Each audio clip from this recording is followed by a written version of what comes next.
At a Bonham sale room this spring, a gloved hand lifts a small brass wingpin into the light. The catalog dates it to 1967 and stamps it with two words that once meant the whole world: Pan American. So roll the film back to 1967, where the jet waits at Kennedy with an air stair rolled up to its open door. A family climbs those steps in their Sunday clothes. The father wears a tie, the girl was told that morning to wear her good shoes, and every stitch says it. This is an occasion. 1967. Dressed to fly. So here's the question worth your evening. Why did flying stop being an occasion, and was the open sky worth the ceremony we traded away for it? The catalog lists that pin's weight and its hallmark, and it says nothing about what the pin cost us to lose. Because the real price hid somewhere no auctioneer can measure. It hid in the occasion itself. The good dress, the goodbye at the gate, and all of it, the wing pins and the carving carts, ended with a single page of paper. What that page actually said, we'll come to. No one held a funeral for any of it. The occasion just quietly went forgotten. Idlewild, October 1958, October 26, 1958. A Boeing 707 sits at the gate at Idlewild, New York, 4 jet engines idling under a gray morning. Pan Am calls this one the Clipper America, and it's bound for Paris by way of a fuel stop at Gander. The propeller crowd had crossed that same ocean in 12 hours or more, bouncing through every squall in the way. This machine will do it in under 8, and it flies above the weather, smooth as a held breath. First Pan Am 707, 1958. That morning, arguably, the world got smaller than it had ever been in human history, and behind the moment stood one man. Juan Tripe had run Pan Am since 1927, and he'd bet the airline on jets before the jets could reliably cross the Atlantic. He'd done it before, in truth. In the 1930s, his flying boats, the Great Clippers, had carried the first paying passengers clear across the Pacific. The biographer Robert Daly later called Tripe's company an American saga, a phrase that fits and quietly warns you how the saga ends. And the old world folded fast. A season earlier, the Stratocruiser and the DC-7 were the summit of the age, with their overhead berths and their long, shuddering delays. Within a year, they looked like stagecoaches, because the 707 erased the version of flying that came before it. There's a reason the jet felt like a leap and not merely a faster propeller. The British had tried it first with the Comet, and a run of tragic accidents had grounded that dream early in the decade. So when Boeing's jet crossed the ocean and simply worked, it closed a chapter the whole industry had feared. And a seat on that airplane cost real money. A round trip to Europe ran, by most accounts, well into the hundreds of dollars. That was an era when a new car cost around $2,000, so that fare announced a serious act of intent. The people climbing that air stair knew precisely what they were doing. They were spending, and they dressed to match the spending. The catch is that the price bought more than speed. It bought something rarer, a threshold. You crossed from the terminal out onto open tarmac and looked up at a tail 4 stories tall. Then you climbed the air stair by hand, in the weather, with the engines whining a few yards off. In the climbing, perhaps, some part of you understood you were about to leave the earth entirely. The gangway was a small ascent, and everyone below watched everyone above make it. Out of all this, a new phrase entered the language: the jet set. It named the handful who could step onto a clipper and be in London for lunch, or Rome by the weekend. The newspapers covered these crossings almost like state occasions. A first flight to a new city drew ribbon and speeches, with photographers crowding the apron. To board a jet in those first years was very nearly to make the society page. That's how rare and how watched the whole thing still was. And the destinations carried their own gravity. A single Pan Am ticket might mean Beirut in its glittering prime, or Tokyo when almost no ordinary American had seen either. The airline sold the whole planet as its route map. Its slogan, in time, would simply be the world's most experienced airline. And for once, the boast held up. So a boarding pass amounted to a permission slip to somewhere your neighbors had only read about. You packed with real care, perhaps for the single most glamorous thing you'd do all decade. No wonder the girl wore her good shoes. Boeing had gambled nearly the whole company on this airplane, on a prototype they'd called the Dash 80, and TWA gambled right alongside them. The bet paid off so completely that within a decade, the great ocean liners had all but surrendered the Atlantic. But that threshold carried a price tag nobody printed on the ticket. The airlines were about to fill the crossing with something close to theater, and the first act was served on a plate. Here's a detail that sounds invented. On Pan Am's premium cabin, meals came catered by Maxime's de Paris, the Maxime's on the Rue Royale, where kings and film stars ate. Its menus flew at 30,000 feet.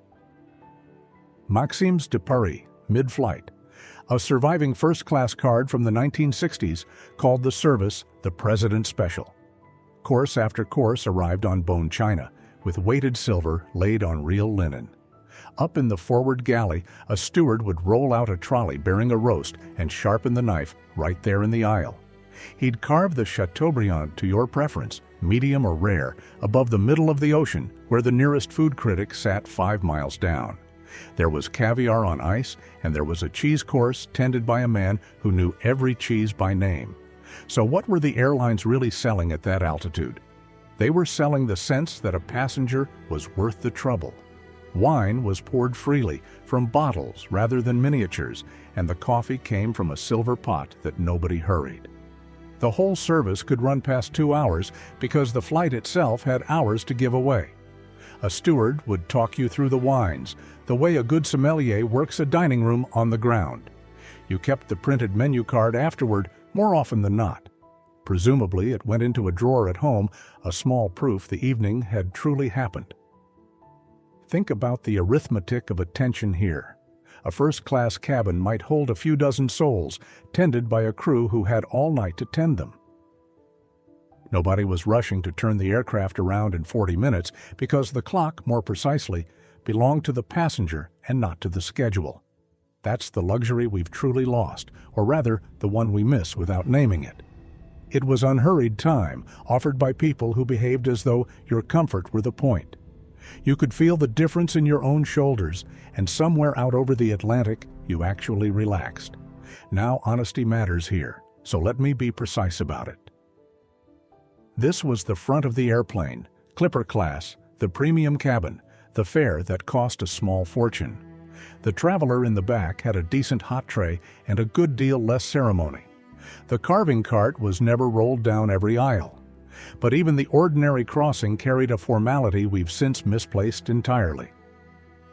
Back in coach, the meal still came hot, on real plates with metal cutlery and a cloth napkin. The bar cart still stopped at every row, and nobody, front or back, was handed a shrink-wrapped snack and left alone for 6 hours. And the meal up front was really about being served, because nobody starves on a 7-hour flight. A stranger in a white jacket treated your evening as an event worth carving a roast for. That's a strange, generous thing to hand a person at 30,000 feet, and it insisted the journey deserved its own manners. And there's a longer lineage here that most people have forgotten. The Boeing 377 Stratocruiser, back in the early 1950s, carried a cocktail lounge on a lower deck, reached by a little spiral stair. So the idea didn't begin with the jets, it seems. The airlines had always understood they were selling a passage. The jet age simply gave that idea altitude, plus a Paris kitchen's name printed on the card. Then, one ordinary evening, the carving cart rolled back into the galley for the last time, and no headline anywhere marked the date. The knife just stopped coming out. Somewhere in there, a whole grammar of hospitality slipped quietly out the aft door. The person carving that roast wore a uniform, and that uniform, for about 20 years, was as famous as anything in American life. In 1968, a Pan Am stewardess in her tailored blue suit and white gloves was, by most accounts, more recognizable than half of Hollywood. She wore a pillbox hat set at the regulation angle, and she carried herself the way the training manual demanded. more famous than film stars, and the airlines knew, more or less, exactly what they were selling. Over at Braniff International, they hired the Italian couturier Emilio Pucci to design the uniforms in 1965.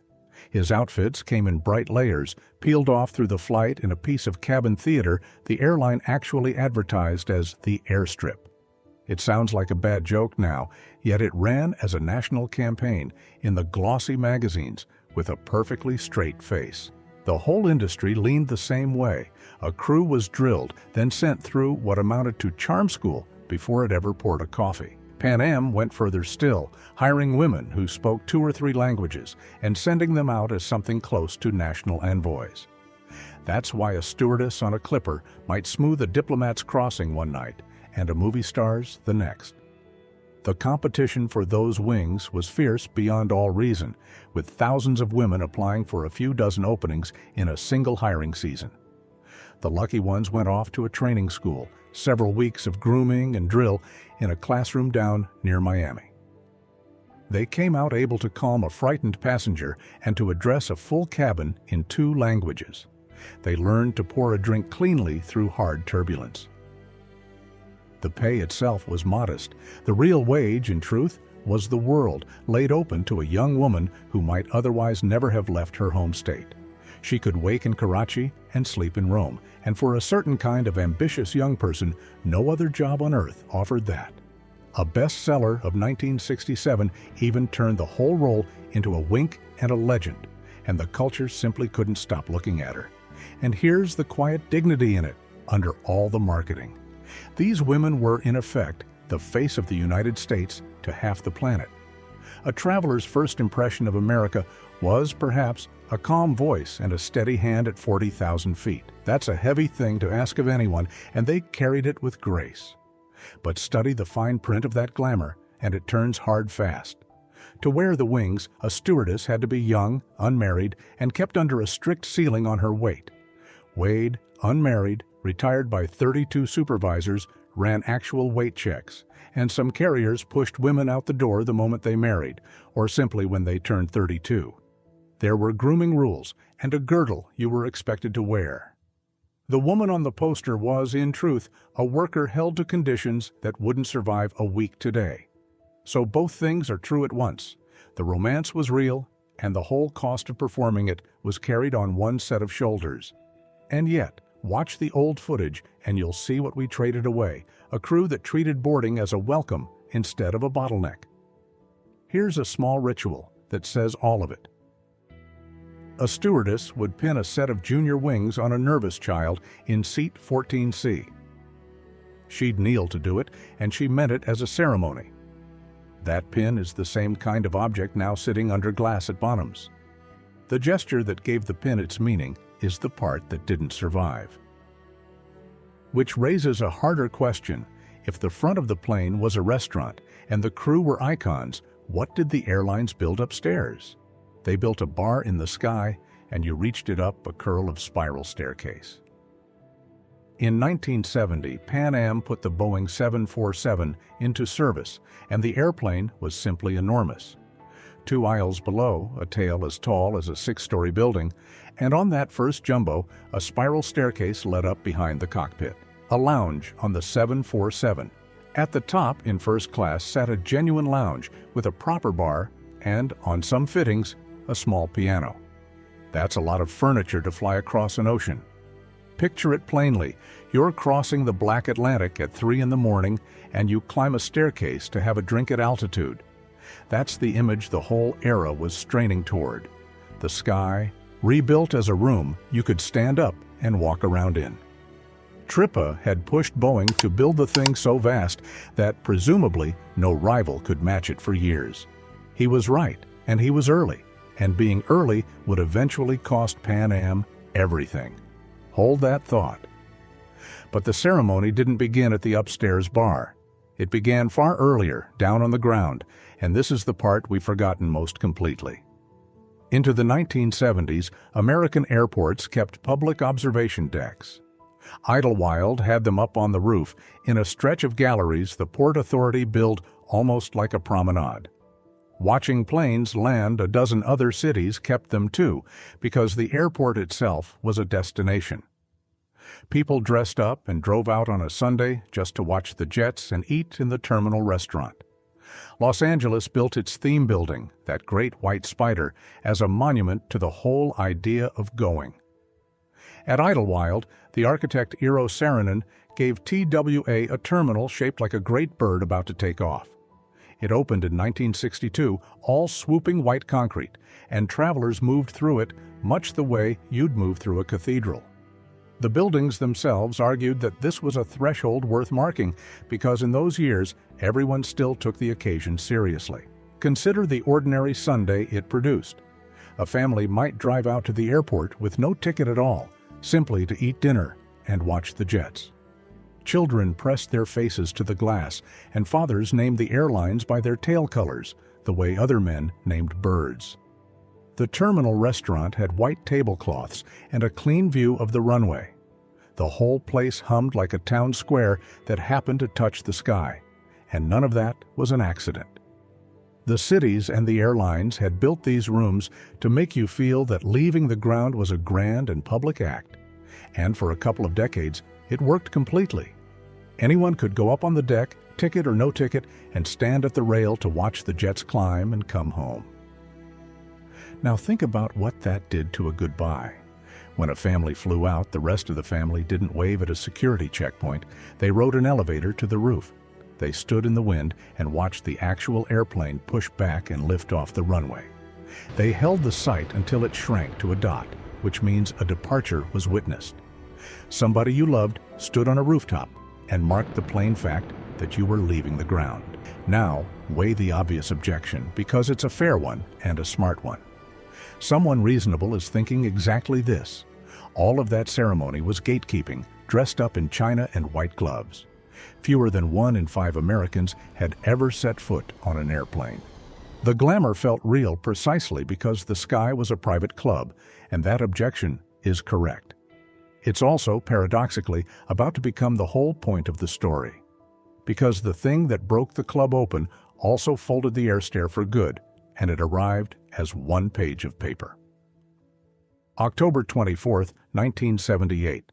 President Jimmy Carter signs a bill into law in Washington, the Airline Deregulation Act, Public Law 95-504. It reads about as thrillingly as an accountant's memo. To understand what it undid, you first have to meet the agency it aimed at. Since 1938, a federal body called the Civil Aeronautics Board had run American aviation like a public utility. The CAB set the fares and assigned the routes.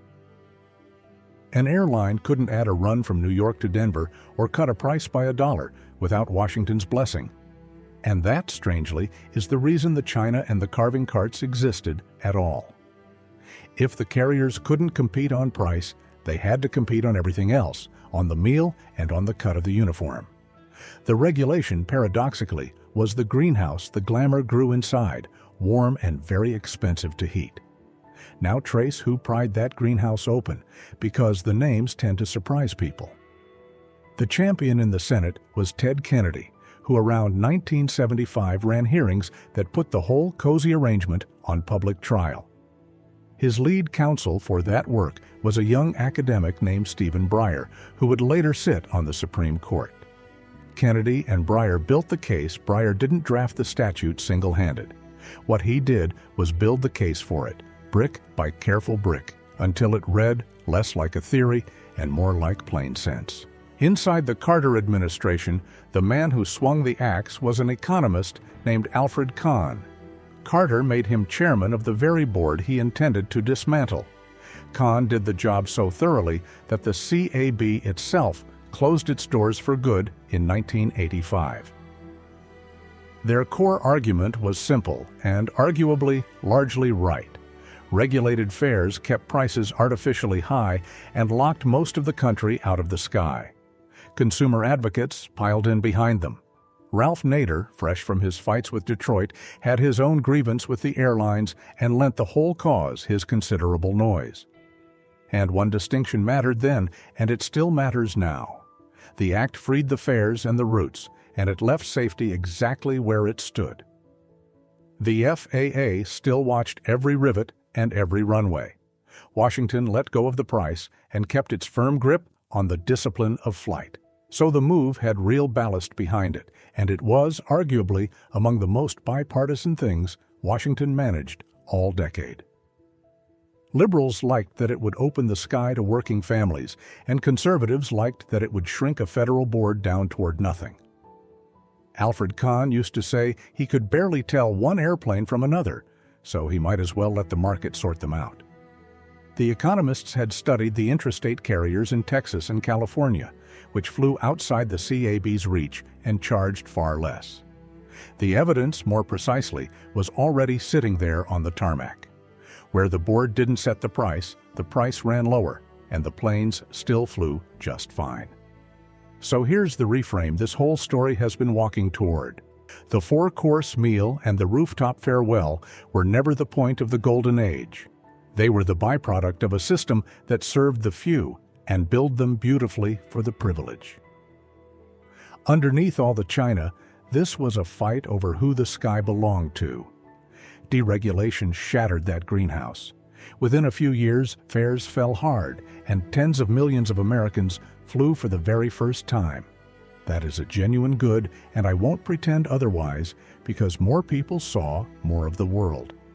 The ceremony had simply been the toll most of them could never afford to pay. One page did all of that. But the same page that opened the sky also signed the death warrant for the airlines that had made it beautiful. And the collapse came faster than anyone in Washington had predicted. In 1981, out of a tired old terminal at Newark, a brand new airline started selling seats for the price of a decent dinner. They called it People Express. Donald Burr ran it, and his idea was ruthless and beautifully simple. Strip the flight down to nothing, charge extra for the bag and the coffee, then sell the bare seat for less than the train fare. It worked wildly for a while, and perhaps too well, because it taught every legacy carrier a lesson that finished the carving cart for good. When the seat beside yours costs a small fraction of what you paid, the roast on the trolley stops looking like romance. It starts, in truth, to look like waste. So the old airlines faced a plain choice: match the low fare or keep the ceremony and watch the cabins empty out. They matched the fare, and the ceremony went into a drawer that was never reopened. The seats crept closer together. A little program was born in 1981 called A Advantage, and the frequent flyer point began to replace the printed keepsake menu. The airlines rebuilt their maps around great connecting hubs, so the direct dignified crossing gave way to a change of planes in Atlanta or Chicago. Perhaps the traveler barely noticed each small subtraction, but together they emptied the occasion out from the inside. The failures started almost at once. Braniff International, with its Pucci uniforms and its brightly painted jets, filed for bankruptcy in 1982. It was the first great name to fall, and far from the last, because the fare wars ate the bold and the beautiful first. Even People Express burned too hot to hold its own shape. By 1986, it was swallowed by Frank Lorenzo's Texas Air, then folded into Continental soon after. The low-fare revolution devoured its own profit, and the formula outlived the airline that had proved it. Then the slow arithmetic of subtraction went to work on the seat itself. A pitch that once gave you a comfortable 3 feet was pared back, an inch here, an inch there. The free meal, thinned to a snack, then vanished to nothing at all, and the pillow and the blanket quietly went away. Perhaps no single cut would have stung much, but added together across 20 years, they rebuilt the cabin as a place to be endured. And the language changed right along with it. The passenger, once a guest to be courted, slowly became a self-loading unit of revenue. That word never got spoken to your face, but you could read it plainly in every inch of legroom that quietly went missing. And Pan Am, the airline that had launched the jet age, found itself the worst-positioned company in the whole sky.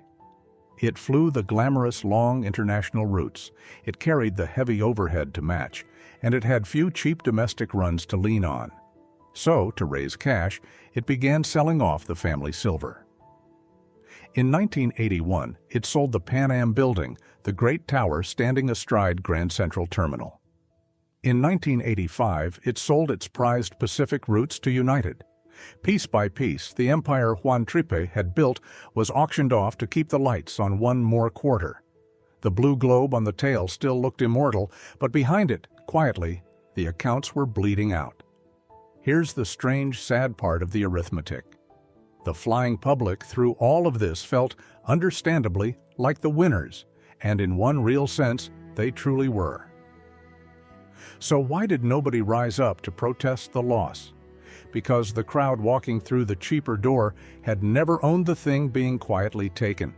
Fares kept falling, and the sky kept opening wider. Nobody standing in the cheaper line could see the older world dying just past the window glass. What lingers is the timing, because the occasion was being dismantled at the exact moment the crowd finally got in the door. Which brings us at last to a warm runway in the Caribbean, and the quietest ending an American giant ever had. Clipper Goodwill, Barbados to Miami, December 4th, 1991. A Pan Am Boeing 727 named the Clipper Goodwill lifts off from Bridgetown, Barbados, bound for Miami. It's an ordinary hop, or so it seems, with warm air, a routine load, and a captain named Mark Pyle at the controls. Somewhere over the water, the radio brings the news that Pan Am is finished, effective immediately. The company had staggered for years by then. It never fully recovered the public's confidence after the bombing of Flight 103 over Lockerbie, Scotland, in 1988.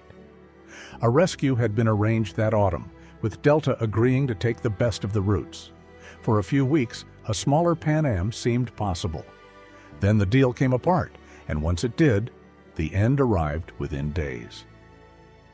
What's cruel is the arithmetic of it: 64 years of building, undone in a single bad autumn of negotiations. There would be no more flights after this one because Flight 436 was carrying the last passengers Pan Am would ever fly. The crew brought it home to Miami anyway and landed clean. By most accounts, a fireboat threw an arc of water over the jet as it rolled toward the gate. Some of the crew wept openly on the flight deck. The captain, so the story goes, closed the logbook on 64 years of history and simply pocketed the pen. Word had already moved quietly through the cabin. A few of the passengers understood they were writing a piece of the last day of an American institution. There were no cameras waiting to speak of. The end of Pan Am arrived the way a tide goes out, without a sound anyone thought to record. In the weeks after, the airline's bones went to auction, and the china and the wingpins scattered out into private hands. That, in truth, is why one of them can surface at Bonham's 35 years later. The company died, and its beautiful evidence went out into the world one lot at a time. Somewhere, a collector now owns the very carving set that once served a roast above the Atlantic. It sits on a shelf, polished, and it serves nobody. The tools of the ceremony outlived the ceremony itself, and they became relics of a thing we can still describe and no longer quite perform. The last Pan Am landing 64 years, from Juan Tripe's first little mail run down to a quiet touchdown in the Florida dark. And almost nobody outside that one airport noticed the precise moment it stopped, because the blue globe simply wasn't on the schedule the next morning. Now weigh the manner of it, because the manner is the whole point. The giants of Yao and the Golden Age met no fiery end. They were quietly sold off for parts and folded into the ledgers of stronger, plainer companies. TWA, the other great name of the era, held on 10 years longer. Its assets were bought by American Airlines in 2001, and those three proud initials went dark as well. Another globe, another quiet morning with nothing on the board. The airline that built the sky was closed like a shop and swept into a bigger company's accounts. Now here is the honest ledger, both columns, because this story fully deserves both. In the mid-1960s, by most counts, fewer than 1 in 5 Americans had ever flown, and today it's very nearly everyone. 1 in 5, then nearly all. That is not a small thing. Deregulation put the sky within reach of the family that could never have afforded a Maxim's menu at altitude. We gained the whole country a seat, and we spent the ceremony to pay for it. Perhaps that was a fair trade, but what's certain is that the bill came due in a currency nobody had thought to itemize. If you want the fuller record of the America that got quietly closed and sold for parts, that's the reason this channel exists. Subscribe, and the next vanished place won't go without a witness. The occasion, though, was the one-line item nobody thought to count, and it left almost nothing behind but a wing pin under auction glass. One-way walk into the Smithsonian's Air and Space Collection today, and you can stand beneath a piece of a real Pan Am airplane. The china sits behind glass, and the uniform stands on a mannequin nearby. The wing pin, meanwhile, is a catalog number at Bonham's, waiting on a bid. The occasion behind glass? We kept the objects. We kept nearly every beautiful thing except the reason they were beautiful. Strip it all back, and one thing was always the point. The occasion, the single thing you could never set inside a museum case. The good dress you wore to fly, and the people up on the roof who watched you go. The plain sense that leaving the ground was worth marking with your whole family present. That's exactly what the page of paper priced out of the world, and no one thought to grieve it while it quietly left. We still fly, of course, constantly now, cheaply, and nearly everywhere, and we're right to be glad of it. What we quietly set down was the sense that the leaving itself mattered. The airport became a place to hurry through, and no longer a place to be seen. Nobody dresses for it now, and nobody climbs to a roof to watch a jet grow small and wave until an arm aches. The goodbye moved indoors, into a line, under a flat fluorescent light. Something in the shape of departure went out of American life without a single obituary. So picture a kitchen table, right now, on a Sunday afternoon. A grandfather has an old boarding pass in his hand, soft and furred at the folds from a flight he took in 1969. Across the table, a grandchild isn't looking at it because the child is folding a plain sheet of paper into a small, sharp airplane. The grandfather slides the boarding pass across the wood. The child takes it, glances at the strange blue globe printed there, and folds it straight into the nose of the paper plane, then throws it clear across the kitchen. He isn't being careless. He simply never lived in a world where that paper meant a threshold or a face on a rooftop shrinking to a dot. The watcher has become the keeper, and the keeper doesn't yet know what he's holding. The air stair only folds one way. They climbed it in Sunday clothes. We walk a jet bridge in socks and never look up.